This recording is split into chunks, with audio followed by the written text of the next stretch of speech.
Hey friends, if you wish to change the theme in OBS Studio, then please watch this video. I will guide you through the procedure. Now it's not very difficult. Here's what you have to do. Open OBS Studio, click on File, select Settings.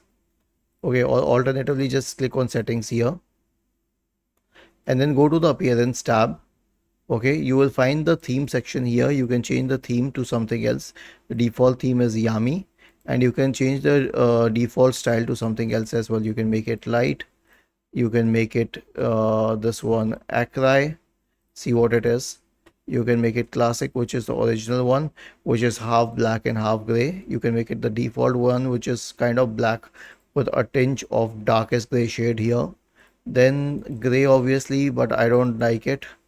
And there's this called Ranchi, which is a mix of a little bit of a reddish tinge and gray and black.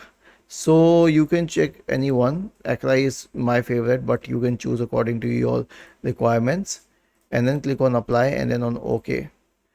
Was this helpful? If yes, then please subscribe to the channel. If not, then let us know in the comment section of the video on how we could help you further.